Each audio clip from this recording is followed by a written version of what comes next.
Hello guys and welcome back to Planet 40k. We've got another list build video for you today. Now this one is, I'd say, semi-competitive. It's not ultra competitive, it is a vehicle only list and it's 1500 points. But I think it's quite a fun quirky list and there are some quirky units that we're going to be adding to this list and you might be actually surprised when you see it. So before we get into today's video, 50% of you guys have yet to subscribe to the channel, so do me a huge favour and just subscribe down below. Really appreciate all the subscribers here on the channel. Right, let's get on to the list. Of course, we're going to be using the Arks of Omen detachment because we're in the new chapter approved book, the Arks of Omen, of course. So the dynasty that we're going to be using today is going to be the Mefrit dynasty. Not a dynasty that I particularly use that often, but we're going to be going quite shooty with this list. So let's move into the HQ selections. First of all, well, there's only really one option here, which is the Catacomb Command Barge. That's the only vehicle that's available within our HQ slots. Now that's costing us 145 points. Now we're going to be doing some upgrades with this Catacomb Command Barge. First of all, well, these aren't upgrades. You get the Staff of Light for free, we'll take that. And we've got the Tesla Cannon, which is also free, we'll take some of that too. Now we're going to be putting one of the relics on, which is the Voltaic Staff, so we're upgrading that Staff of Light to the Voltaic Staff. I quite like the Voltaic Staff on the Catacomb Command Barge because you can fire into combat, into engagement range, so yeah, we're going to take that for 1 command point. Now we're also going to be taking the Warlord trait, which is Enduring Will, for 1 command point, so it's a -1 to all damage taken. That's also another common synergy when you're taking the Command Barge. So yeah, 145 points for the Command Barge. Now what we're going to be doing with the Command Barge? Well, what most people do with it. You get the My Will Be Done ability from the Command Barge, so units within 9 inches that are core are going to get a +1 to their hit rolls, pretty good. It's super resilient, it's got the Lookout Sir ability because of course it's not got 10 wounds or more. So you can be using the Lookout Sir ability. It's got quantum shielding, so you can't wound on less than a 4+. It's got the 5+ invulnerable save, which you're going to see quite a lot of quantum shielding in fact in this list. Now we've already mentioned the Enduring Will Warlord trait, which is going to aid his survivability. But yeah, we'll get onto more of the tactical side and tactical element later after this list. So then we get onto our elite selections, and we've got 3 elite selections here, which makes this list legal because you need 3 of 1 battlefield role. We've got 3 elites here, and all 3 of them are in fact the same unit, which is 3 Triarch Stalkers. Now they're 110 points each. Now I did say this list is going to be quite quirky, and this probably isn't even the quirkiest part of the list, so stay tuned for that. But yeah, 3 Triarch Stalkers, all of them are going to have the Particle Shredders, which are 24-inch range. The strength is, let me just double check, heavy 8, strength 6, -1 AP and 2 damage. So they've all got those. Now unfortunately they are dynastic agents, so they're not going to get the Mefrit buffs and abilities. But yeah, these things can fight, they can shoot. Now in combat, they're not the best, don't get me wrong, but they can do it. Because of the Stalker 4 limbs, which are strength users, so that makes them strength 7, -2 AP and 3 damage. So they can do a bit of work, but unfortunately they've only got 3 attacks each. Also bear in mind these things are resilient as well, they're going to have the quantum shielding ability again. So yeah, 4+ to wound them, 5+ invulnerable save, we like that kind of stuff. On to the heavy support, we've got 2 identical units again, and we're going with the Tesseract Arks. This still isn't the quirkiest part, but yeah, 2 Tesseract Arks, they're 170 points each, and I'm equipping them with the Particle Beamers. These are 18-inch range, Assault 6, this is per beamer, Assault 6, Strength 5, no AP, 1 damage. So they are within the Mefrit dynasty, so they're going to get that 4-inch extra range, so these are going to be 22-inch range, and at half range you're going to get that -1 AP. But they've also got the very flexible weapon of the Tesseract Singularity Chamber, which gives you the option of 3 different weapons, and you select that as you're going to fire it. You've got the anti-light infantry weapon, you've got the anti-elite infantry weapon, and the anti-tank weapon. So yeah, pretty good all round, and not only do they have the quantum shielding ability, but they've also got the containment field ability, which is a 4+ invulnerable save. So we don't even need to spend a CP to bring back to bring up their quantum shield ability to a 4+ from a 5+, because they have it stocked within their datasheet. So a nice utility unit, well 2 of them in fact, and that's going to cost us a total of 340 points from our heavy support. Now alternatively I could have gone for Doomsday Arks. I just don't like the fact that Doomsday Arks have got the D6 amount of shots, you've got the D6 amount of damage, they've got to stay stationary to get the best profile, they've got the blast keyword, so if they get tagged in combat they're not firing. There's just so many flaws to having a Doomsday Ark. Now yes, they are cheaper, and yes, they've got the Gauss Flare arrays on the sides, but I need a bit more utility out of these guys because I'm going to struggle with secondary objectives, which you're going to see later in this video. Then we get on to the Lord of War section, and I've got 2 from this section here today. The first one is the main man himself, it's the Silent King, who's going to be our Warlord today, 400 points. He's going to be giving all the rerolls to core units, and of course we've got core units all over the place with vehicles. So I'm really looking at the Triarch Stalkers in particular to make use of both the phases, the shooting phase as well as the fight phase, for those rerolls. In fact, he's going to give the My Will Be Done ability to not just one of them but two of them, because he's got the Pharaon keyword, or the Pharaon ability. Now those Tricormineers on the side are going to be a nice anti-tank weapon. And the Silent King, in fact, there's no pushover. He deals plenty of problems for your opponent on the battlefield, and he's got plenty of abilities as well up his sleeve. Now unfortunately he's not going to be gaining the Mefrit Dynasty buffs because he's got the Zerican Dynasty keyword, but he will however be gaining both the directives of the Protocol of Vengeful Stars because the rest of our army, excluding Dynastic Agents, has the Mefrit Dynasty keyword. That will spark an argument in the comments. So then we get on to our final Lord of War model, and this one is going to absolutely shock you because most people consider this the worst unit in the Necron Codex. I highly disagree with that. I think it's fantastic. I've already made a video about it previously. I don't think I gave it enough. I don't think I sold it enough, to be honest with you. I don't think I did it enough justice. But I'm going to be going with the Obelisk. So hear me out, guys, before you start getting into the comments. So 270 points because I had a points reduction in a balanced data slate quite recently. But yeah, here we go. So first of all, let me explain why it's so good. Now, it's going to be gaining the Dynasty buffs now because you can put it into the Arks of Omen detachments. So you're getting the +4 inches with the Mefrit Dynasty, and you're also getting that -1 AP at half range. Great. That's not the main reason, that's just a reason. So those Tesla Spheres in particular, are going to be 28 inches, and at 14-inch range, it's going to be -1 AP. So now that we don't need troops anymore, because Arks of Omen detachments don't need troops, we don't need to spend points on Immortals, for example. A lot of people were using Immortals to stay on our home objective, just to have a unit to sit there and guard it effectively. We can now do this with the Obelisk. Now that's not the main reason either, so let me get to it.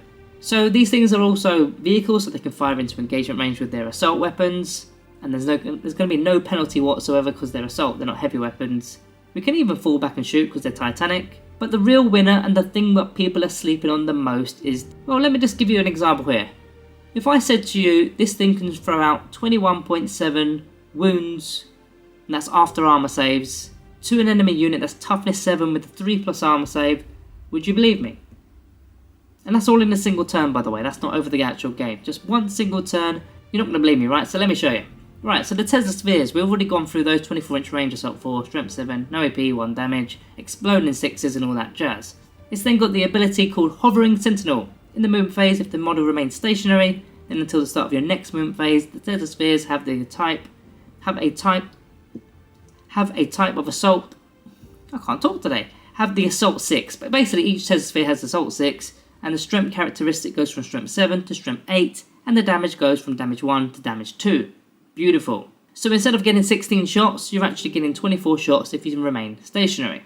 Now, remember, we've got a command barge here with the My Will Be Done ability, which you can cast on core units. So the Obelisk, of course, is a core unit, and also within the list we've got Triarch Stalkers that allow us to reroll hit rolls of a 1 at a targeted unit. That's with the targeting relay. So let's do some maths here. So with our 24 shots that hit on 2s because of My Will Be Done and rerolling 1s because of the targeting relays, on average you're looking at around 32.6 hits. That's because of the exploding 6s with the Tesla weapons. Now, if you're wounding on the 3+, because these are strength 8 going up against toughness 7, you're expected to get between 21 and 22 wounds. Now with a 3+ armor save, if you're going up in half range, then you're going to get a -1 AP to the weapon. You're going to get roughly between 10 and 11 wounds going through armor. Each one of these is 2 damage, that's 21.78. Now, let's take away that -1 AP, you might not be within half range. That doesn't always happen. With a standard armor save of a 3+, no invuln save here, you're looking at around 7 wounds that go through armor, which will give you then around 14.5 damage because they're all damage 2 weapons. Now that's when you remove that -1 AP from the Mefrit Dynasty, but there's other ways of bringing back AP, or in fact getting it to -2 AP, because we are the Mefrit Dynasty. In fact, you can go to the Command Protocol of Vengeful Stars. Any wound rolls of a 6 will inflict an extra bit of AP that way, so that in fact has the potential of doing 23.5 damage in a single turn. So yeah, let that one sink in a little bit before you come at me in the comments, but the Obelisk is, I think, it's being slept on. I think it's absolutely fantastic. How on earth is it our bottom rated unit within the Necron Codex? It's not even close to being the bottom rated. And there's also some further shenanigans that you can do with an obelisk. Well, the gravity pulse, for example, it's got the ability, gravity pulse, in your shooting phase you select an enemy unit that can fly, just has the fly keyword. For example, gargoyles, they've got the fly keyword, they're not flyers, they're not aircrafts, but they've got the fly keyword. And if they're within 24 inches, in our shooting phase you select them, and then until the next shooting phase you're halving their movement characteristics of models in that unit. And if they were an aircraft, then you roll 2d6 and you've got a chance of throwing out a mortal wound, which I don't really care about too much. You roll 2 dice and for every point that you exceed their toughness you do a mortal wound. It's kind of not very common, flies aren't common in general, then you've got to actually roll it, but that's an additional bonus I guess. Now the argument that I'm going to receive against the obelisk is the fact that it's not going to last that long. It's got no imp on save, it's got no quantum shielding, it's still got a 2+ armor save. So even a -3 AP weapon still puts it on a 5+ armor save. So it's only really the -4 and -5 AP weapons that are actually going to do anything. And if you were that worried about it, you can get a Chronomancer, not in this list because it's a vehicle only list, but a Chronomancer can give it a 5+ invulnerable save. Or you can alternatively repair the obelisk with a Canoptic Spider, for example, with a Fabricator Claw Array, D3 lost wounds each turn, or a Technomancer with a Canoptic Cloak.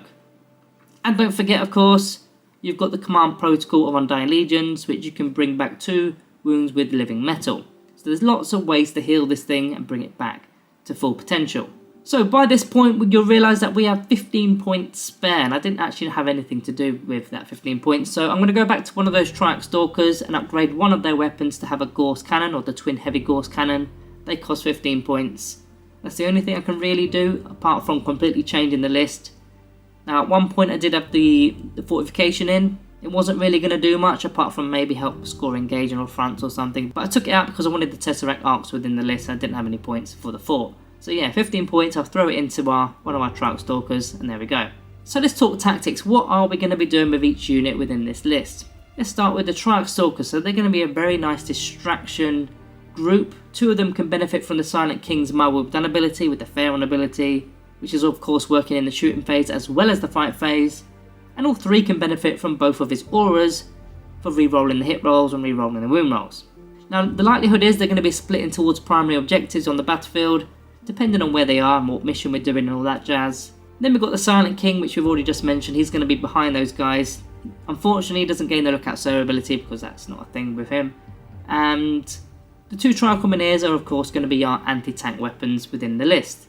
Now the obelisk is our home objective holder. Now what I've noticed with quite a lot of the missions in fact, is a lot of the mission rules seem to relate to controlling our home objective or trying to get control of your opponent's home objective. So having a real tanky model on our home objective, I think is going to work nice.